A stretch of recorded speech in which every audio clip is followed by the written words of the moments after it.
성도들 안녕하십니까? 안녕하세요. 네, 행복한 안식일이 시작되는 귀한 시간입니다. 우리 주변에 계신 분들하고 환영의 인사를 좀 나누시겠습니까? 네, 하나님의 성자를 오신 환영합니다. 머리 어떻게 했나요? 저는 멀리 우리 뒤쪽에 오창교회에서 오신 집사님 계십니다. 집사님 환영합니다. 안녕하세요. 집사님 성함 좀 알려주시겠어요? 김수희입니다. 김... 예, 인도서부터 여기 나오려고 나왔습니다.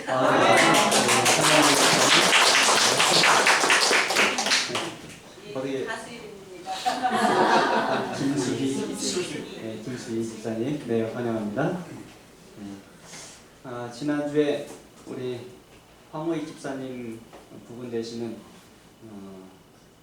저희가 성함이 구자한 선생님께서 돌아가셔서 저희가 장례식을 치르고 왔습니다. 집사님 큰 슬픔을 당하셨지만 또 잘 이겨내시고 또 이렇게 하나님의 성자를 다시 뵙게 돼서 참으로 기쁩니다. 앞으로 부활의 소망과 우리 재림의 소망을 가지고 우리 집사님 또 힘차게 그를 향하여 살아나가셨으면 좋겠습니다. 우리 성도님들께서 보실 때마다 또 손잡아 주시고 좀 위로를 더 해주시기 바랍니다. 아마 가장 정신없고 힘드실 때가 아닐까 그런 생각을 하게 됩니다. 태풍이 하나 더 올라오고 있다고 얘기를 합니다. 그렇죠? 지난번 링링도 그렇게 작지는 않았는데 아마 그거보다 조금 더 크다고 하는 그런 이야기가 있습니다. 우리 성도님들 가정에 아무런 피해가 없기를 또 하나님께 간구하고 또 성도님들도 다른 분들을 위해서 이렇게 기도해 주시면 좋겠습니다. 내일 예배 직후에 점심 식사를 하기 전에 저희가 새 성전 설계 설명회가 있겠습니다.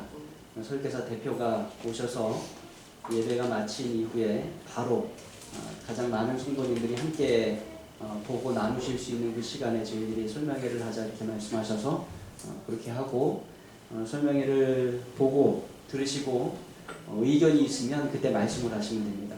그래야 반영이 되거든요.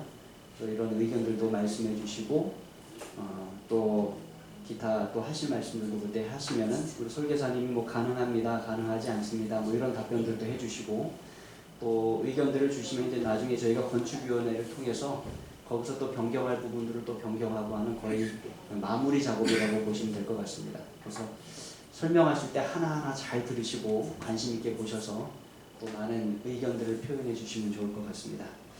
성경 말씀 보시겠습니다. 사무엘하 21장 15절로 22절에 있는 말씀입니다.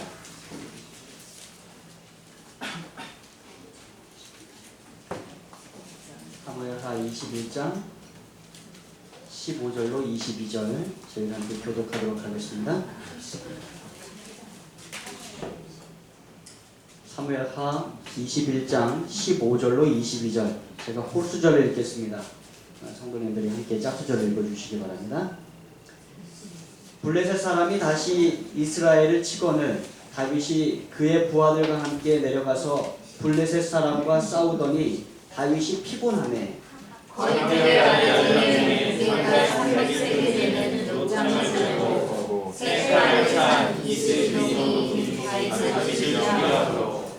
수야의 아들 아비새가 다윗을 도와 그 블레셋 사람들을 쳐 죽이니 그때에 다윗의 추종자들이 그에게 맹세하여 이르되 왕은 다시 우리와 함께 전장에 나가지 마옵소서 이스라엘의 등불이 꺼지지 말게 하옵소서 하니라.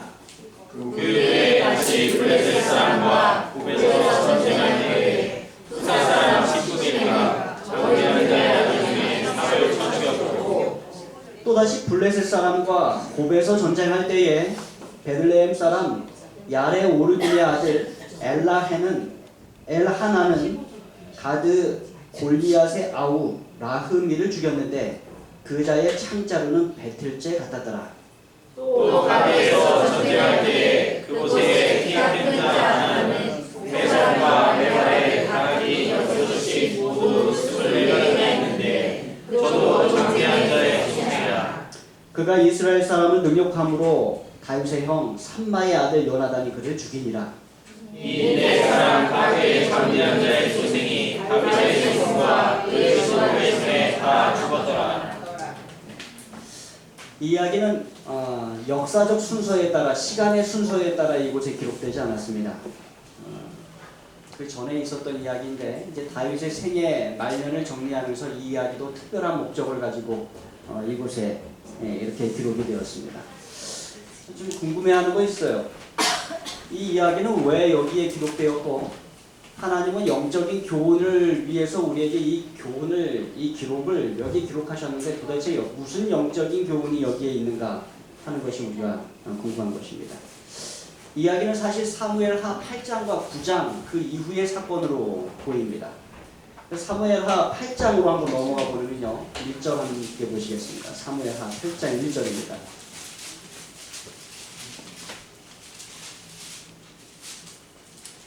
함께 읽겠습니다. 시작.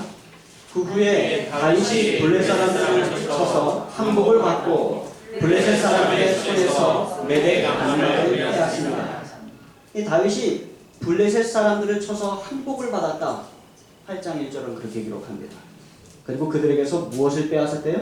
메덱 암말을 빼앗았다. 이렇게 이야기를 합니다. 이 메덱 암마가 특별히 언급이 되었는데 우리 교회 주석을 살펴보았더니 모성의 말굴레 이렇게 해석을 하는 사람들이 있다 이렇게 이야기를 합니다.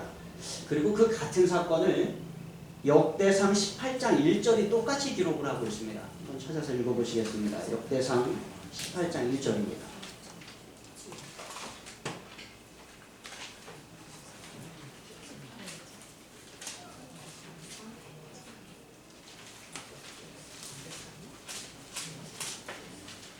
역대상 18장 1절 찾으셨으면 함께 읽도록 하겠습니다.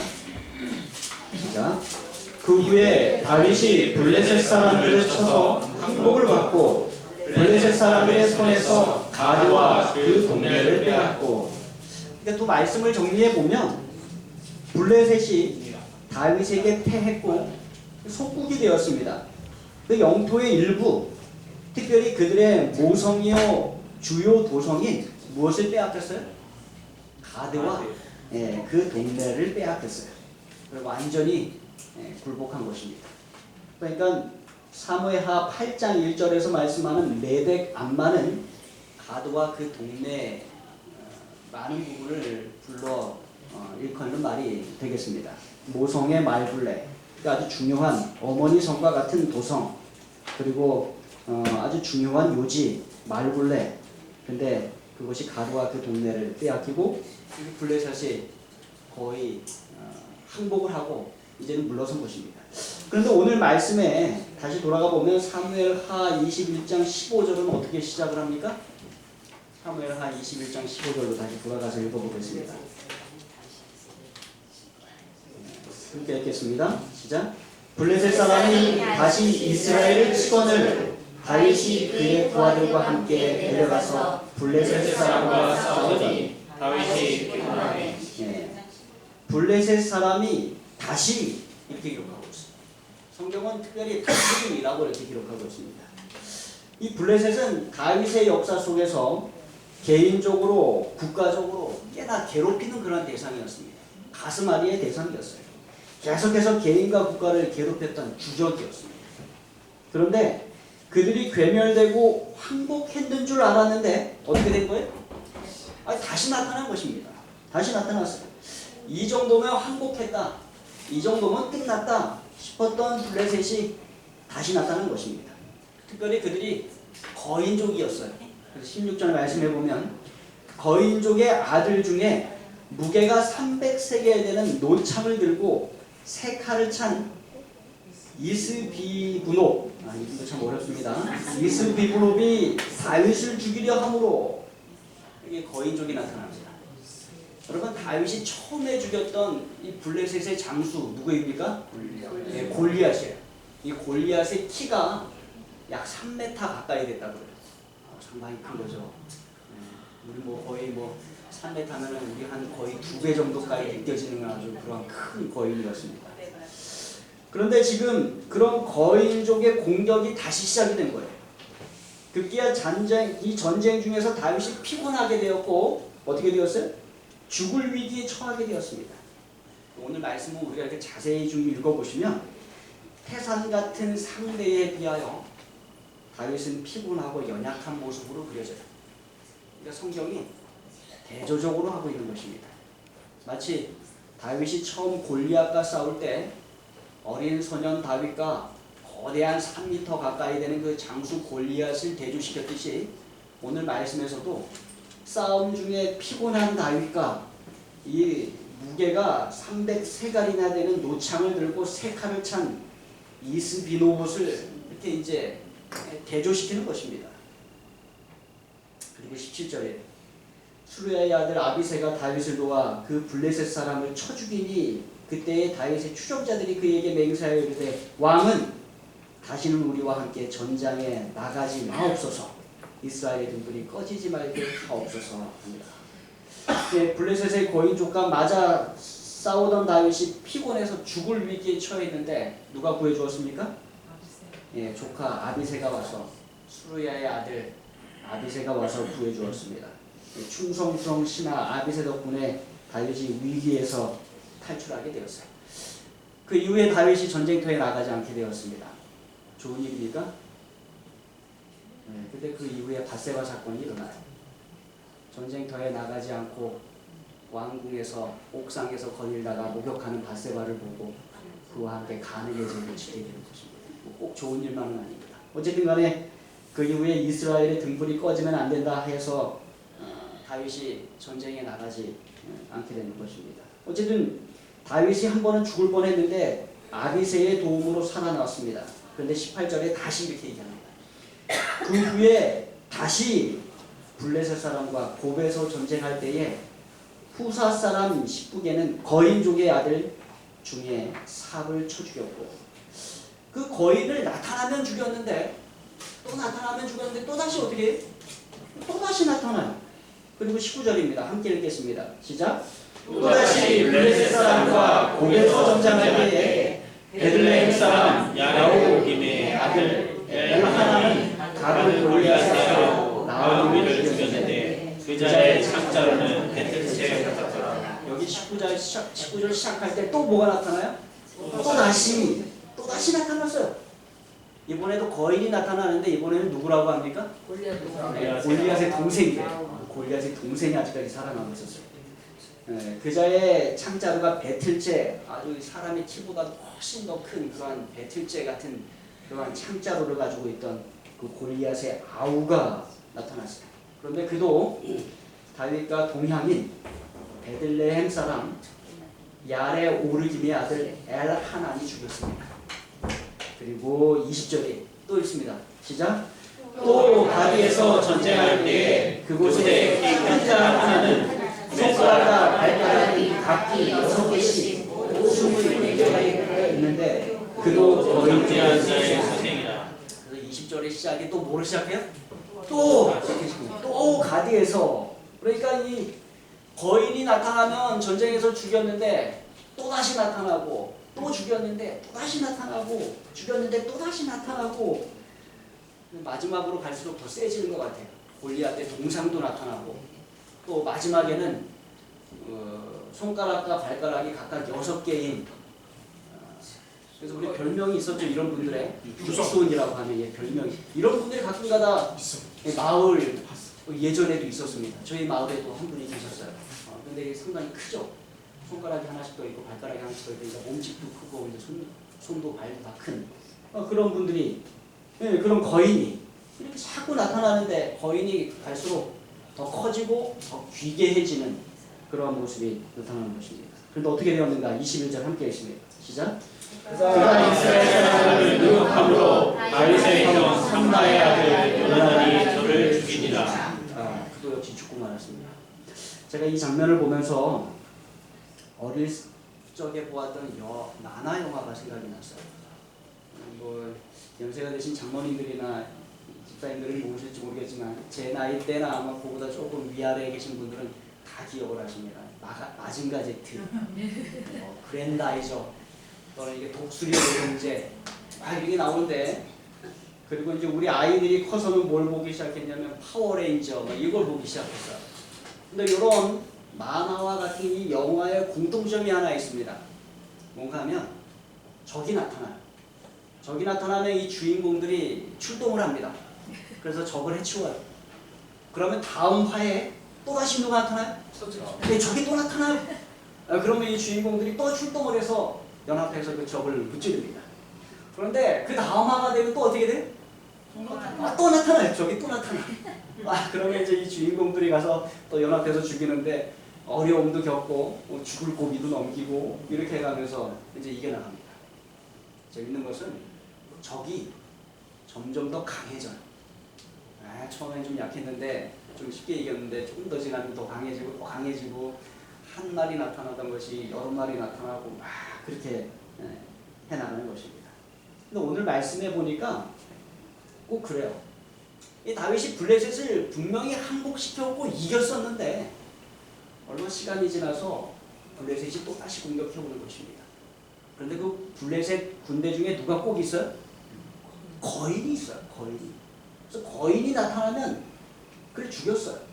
그를 죽이려 하다가 다윗이 힘들어서 죽을 뻔하기도 했습니다. 그런데 거인을 죽였는데 또다시 전쟁이 일어나고 또다시 거인이 나타나고 그러다 골리앗의 동생까지 나타나고 그러다 나중에는 정말 기괴해져서 손가락이 6이고 발가락이 6인 아주 거대한 그런 거인까지 나타나고 그런 모습들로 이렇게 보게 되는 것입니다. 이 흡사 만화와도 비슷한 이 장면이 성경에 왜 기록되었는가? 이 말씀을 통해서 하나님께서 우리에게 주시고자 하는 영적 교훈은 무엇인가? 이것을 좀 생각해 보게 되었습니다. 4번의 블레셋과의 전쟁과 각 전쟁에서 맞닥뜨린 4명의 거인들 그리고 점점 더 강해져가는 적들. 여러분 우리는요 우리가 깨닫든지 그렇지 못하든지 간에 영적인 전쟁 속에 살아갑니다. 사탄이 날마다 우리를 무너뜨리려고 해요. 그래서 여기서 등장하는 이 다윗의 역사 속에서 개인과 국가를 오랫동안 괴롭혔던 블레셋은 오늘날 우리 성도들 안에서 끊임없이 일어나는 영적인 전쟁에 이 영적인 적들을 상징합니다. 끊임없이 나타나서 이스라엘을 괴롭힙니다. 끊임없이 나타나서 다윗을 괴롭힙니다. 이 영적인 블레셋이 우리 영적인 이 백성들 사이에 그 생활 속에 마음 속에 끊임없이 나타나서 계속해서 괴롭히는 것입니다. 그래서 여러분 영적인 싸움은 계속돼요. 언제까지 계속됩니까? 예수님 재림하시는 그날까지 계속됩니다. 우리 끝나지 않아요. 이 세상이 끝나고 주님의 나라가 세워지기까지 그 전쟁이 계속됩니다. 그때까지 우리는 싸우고 또 싸우고 또 싸워야 합니다. 질병과 싸우고 인간 관계와 싸우고 세상의 유혹과 싸우고 나를 중독으로 이끄는 것들과 또 나의 잘못된 습관들과 싸우고 싸워요. 계속해서 싸웁니다. 다윗이 피곤하여 죽을 뻔했듯이 죽을 위기도 겪으면서 우리가 계속 싸우는 것이죠. 그러다 우리가 하나님께 기도를 드립니다. 하나님 도와주십시오. 하나님 도와주세요. 그럼 하나님께서 어떻게 하십니까? 하나님께서 도와주세요. 이 다윗이 거의 피곤해 지쳐서 쓰러져 죽을 뻔할 때 그 조카를 보내주었듯이 하나님께서 도울 수 있는 사람을 보내주시고 또 우리에게 이길 힘을 주시고 능력을 주시고 병이 낫게도 하시고 또 우리를 괴롭히는 것들은 이겨내도록 우리의 습관을 이기도록 우리가 중독에 빠져있는 것을 좀 헤어나오도록 하나님께서 그렇게 이겨나가게 하신 데가 있어요. 우리가 기뻐합니다. 하나님 찬송해. 마치 어린 소년 다윗이 거의 골리앗을 이겼던 것 같은 그러한 믿음의 승리의 경험을 하기도 합니다. 우리가 아주 기뻐해요. 놀라워하고 하나님께 찬양을 합니다. 그러나 얼마가 지나면 또 어떻게 돼요? 또 다시 적이 나타나요. 그들이 다시 나타날 뿐만 아니라 더 강해집니다. 그렇게 우리는 침울하게 되고 낭망하게 되고 우리가 육체의 고통과 불편을 겪고 또 우리의 정서는 메마르게 되고 영적으로 고갈되게 되고 그래서 포기하려고 합니다. 내가 신앙생활하면서 이루어 놓은 것이 다 물거품처럼 여겨지는 때가 오는 것입니다. 다시 이 처음 출발점으로 되돌아가는 듯한 그런 느낌을 우리가 받을 때가 있는 것입니다. 여러분, 꼭 그러한 일이 일어나더라도 낭망해하거나 부끄러워하지 마시기 바랍니다. 이 영적인 전쟁에 우리가 있고 이 세상의 모든 믿음의 용사들이 영적인 승리 이후에 뭘 또 경험해요? 영적인 후퇴를 또 경험합니다. 그러나 싸움은 계속돼요. 데자뷰처럼 또다시 반복되는 것 같지만 우리는 거기서 싸우고 또 싸우는 것입니다. 한 번, 두 번, 세 번, 네 번 계속해서 적들은 우리 앞에 나오고 우리는 계속해서 그것을 싸워 나가는 것입니다. 이게 반복된 것들을 만날 때 우리가 자꾸 믿음을 잃어버릴 경우가 있어요. 똑같은 것이 자꾸 나오는 것 같은 거예요. 그래서 믿음의 회의가 생길 때가 있어요. 힘들게 느껴질 때가 있어요. 그래서 무슨 말이 나오냐면 아니 또야? 아 이제 다시는 안 싸웠으면 좋겠어. 근데 또 다시 나타나. 아 또야? 이렇게 느낄 때가 있다는 것입니다. 여러분 그러한 경험들이 생각날 때 오늘 이 사무엘하 21장 15절로 22절의 말씀을 기억하십시오. 아멘. 거인이 골리앗이 한 번 죽고 거인이 끝나지 않았어요. 거인이 그 이후에도 몇 번을 더 나타납니다. 반복해서 계속 나타난다는 거예요. 그래서 이 교훈을 통해서 우리가 무엇을 배울 수 있는가 몇 가지를 좀 생각해 보았습니다. 비슷한 종류들이긴 한데 잘 들으십시오. 첫 번째는 내가 지금 싸우는 싸움이 단지 과거의 싸움과 같아 보인다고 해서 그것을 같은 것으로 취급하지 말라는 것입니다. 다시 한번 말씀드려요. 내가 지금 싸우는 이 영적인 싸움이 과거에 내가 한번 싸웠던 싸움과 같아 보인다는 거예요. 근데 그것을 절대로 같은 것으로 취급하지 말라는 것입니다. 무슨 말인가 하면 사무엘하 21장 후반에 나오는 다윗이 마주하고 싸우는 적들, 특별히 그 거인들은 다 골리앗의 친족들이었습니다. 다 블레셋 사람들이고요. 고향이 다 가드 사람들이었어요. 그리고 심지어 하나는 누구라고 기록을 했어요? 골리앗의 동생이었다고 기록을 합니다. 그러니까 그 같은 족속의 사람들이에요. 아마 외모도 상당히 골리앗하고 비슷하게 생겼을 것입니다. 그렇지 않겠습니까? 같은 친족이고 동생까지 있었으니까. 그러한 상황 속에서 다윗이 절망이 되었을 것이에요. 왜 그런가 하면 다윗이 같은 전쟁을 계속 반복하는 느낌이 드는 것입니다. 내가 전에 한번 싸워서 이겼었는데 똑같은 현상이 또다시 나타나는 거예요. 그걸 뭐라 그러냐면 데자뷰라고 해요. 같은 일이 반복되는 듯한 느낌을 받는 것입니다. 한번 싸워서 이겼는데 또다시 그 적이 나타나고 또 싸워서 이겼는데 또다시 그 적이 나타나고 그런 느낌을 받는 것입니다. 그러면은 다윗이 어떤 생각이 드냐면 내가 전에 싸움에서 이긴 것이 정말로 이긴 것이 맞나? 이 생각이 들어요. 왜요? 싸워서 이겼다고 생각했는데 또다시 앞에 나타났거든요. 그러니까 내가 정말로 싸움에서 이긴 것이 맞나? 이런 의구심이 든다는 것입니다. 여러분 그것은 사실이 아니에요. 다시 말하면 다윗이 매번 마주한 거인은 다 똑같은 거인이 아니었다는 것입니다. 골리앗의 동생도 있었고 골리앗의 친족들이긴 하지만 그 거인이 다 똑같은 거인들이 아니라는 거예요. 다 다른 거인이라는 것입니다. 그리고 매번 싸움은 다 다른 싸움이었다는 것입니다. 그래서 그 다른 싸움에 각각의 싸움을 우리가 싸우고 있다는 것입니다. 근데 우리가 느끼기에는 어떻게 느낄 수 있다고? 비슷한 싸움을 계속 싸우는 듯한 느낌을 받을 수 있다는 것입니다. 그래서 내가 과거에 싸웠던 싸움과 비슷한 싸움을 지금 싸운다 하더라도 그것을 뭐를 취급하지 마라? 같은 것으로 취급하지 마라. 과거에 승리했으면 지금도 뭐 하셔야 돼요? 승리하셔야 돼요. 그것도 이겨나가셔야 되는 것입니다. 중요합니다. 우리는 하나님의 도움으로 매 싸움을 승리하며 나갈 수 있어요. 그런데 사탄은 우리가 그것을 승리하지 못하도록 하려고 너는 과거에 이거 이긴 것처럼 생각했지 이긴 게 아니야. 이런 혼란을 주려고 자꾸 다가온다는 것입니다. 그래서 그 순간순간 이겨나가야 돼. 내가 지금 싸우는 싸움이 단지 과거의 싸움과 같아 보인다고 해서 그것을 같은 것으로 취급하지 마십시오. 다른 것으로 여기시기 바랍니다. 그리고 힘써 싸우시기 바랍니다.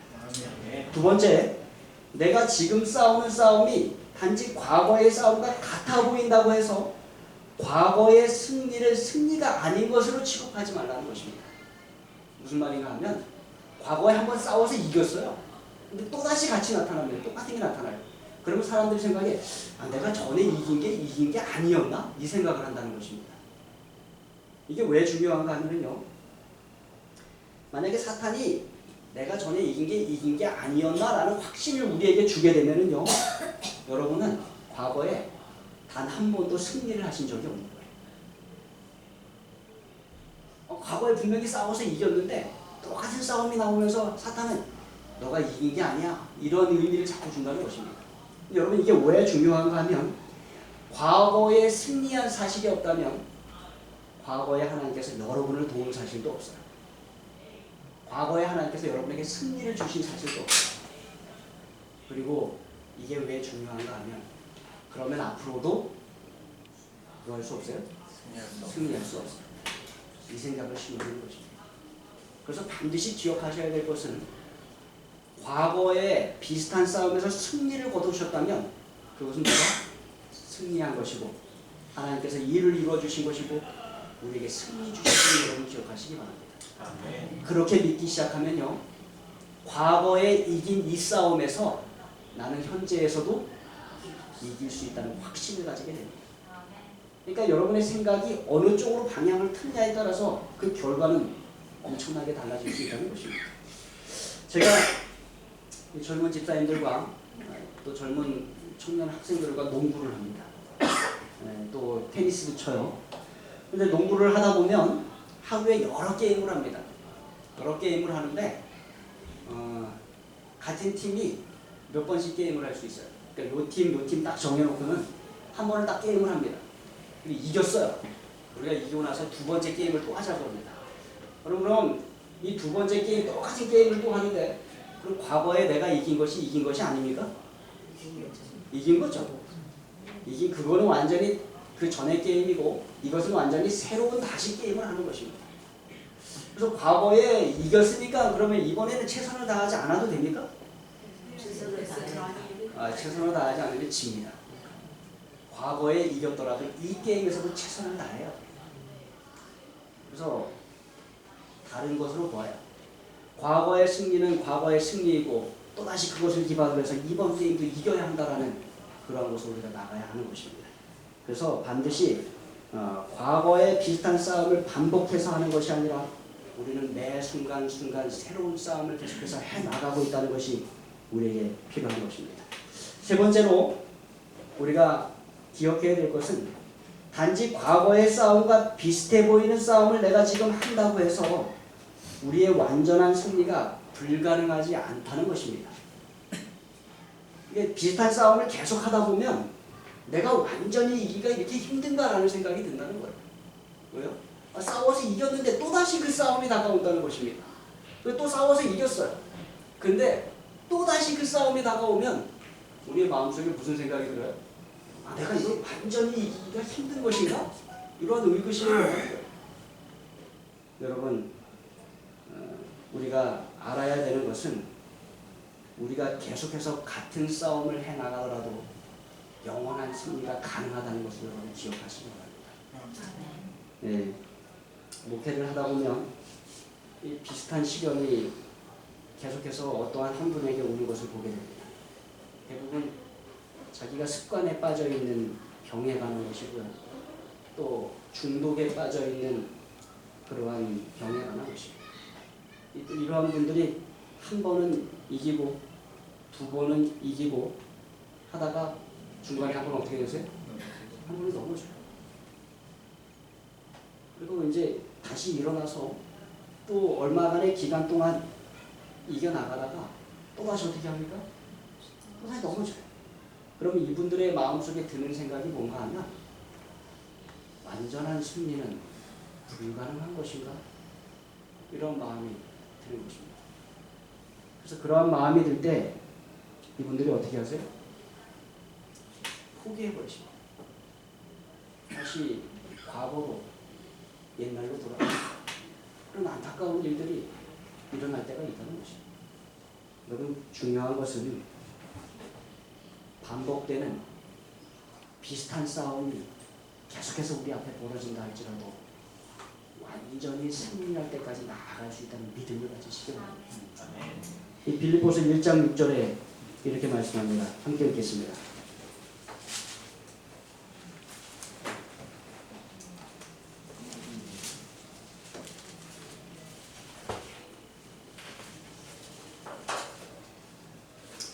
함께 읽겠습니다. 빌립보서 1장 6절 시작. 너희 안에서 착한 일을 시작하시니까 그리스도 예수의 날까지 이루실 줄을 우리가 확신하노라. 아멘. 우리가 계속해서 반복된 그러한 영적 싸움과 전쟁들이 우리 앞에 벌어지고 똑같은 싸움들을 우리가 싸워 나갈 때 이 믿음의 이 말씀의 믿음을 가지고 여러분 나아가시기 바랍니다. 너희 안에서 착한 일을 시작하시니까 언제까지요? 그리스도 예수의 날까지 예수님께서 재림하시는 그날까지 그것을 어떻게 하실 것입니까? 이루실 줄을 우리는 확신하노라 이렇게 말씀합니다. 그래서 이 말씀 믿고 나아갈 때라도 여전히 앞으로 수많은 거인들이 우리 앞에 나타날 것이고 여전히 물러서지 않는 거인들 또 정말로 비슷하게 닮아있는 거인들을 우리가 계속해서 만나게 될 것입니다. 그러나 여러분 하나님의 말씀 안에서 포기하지 않고 나아가는 우리의 자세가 정말 중요합니다. 예수님 재림하시는 그날까지 여러분들과 저는 정말로 비슷해 보이는 영적인 전쟁을 날마다 어떤 분들은 계속하실 것이고 어떤 분들은 한 달마다 계속하실 것이고 어떤 분은 해마다 계속하실지 모르겠어요. 그러나 계속해서 그 영적 전쟁을 싸워 나가십시오. 다윗과 다윗의 군대가 거인을 죽이면 또다시 거인이 나타나고 또 그 거인을 죽이면 또다시 거인이 나타나고 또다시 거인을 죽였는데 또다시 거인이 나타났던 것과 마찬가지로 그 영적인 전쟁이 반복될 때 그 전쟁을 하나님의 능력에 힘입어 나아가시기 바랍니다. 그러면서 오늘 제가 주신 원칙들을 좀 기억하시기 바랍니다. 첫 번째, 비록 같아 보이지만 내가 오늘 싸우고 있는 이 싸움은 과거에 내가 싸운 싸움과 같은 것이 아니라는 것이에요. 완전히 다른 싸움을 내가 여전히 싸우고 있다는 것이에요. 온 힘을 다해 싸우십시오. 승리할 수 있다는 믿음을 가지고 싸우십시오. 내가 지금 싸우고 있는 이 싸움이 과거의 승리를 거둔 그 싸움이었지만 그 과거의 승리를 거둔 것을 무시하지 마시고 그렇다고 그것을 너무 의지하지 마시고 오늘도 승리하기 위해서 나아가시기 바랍니다.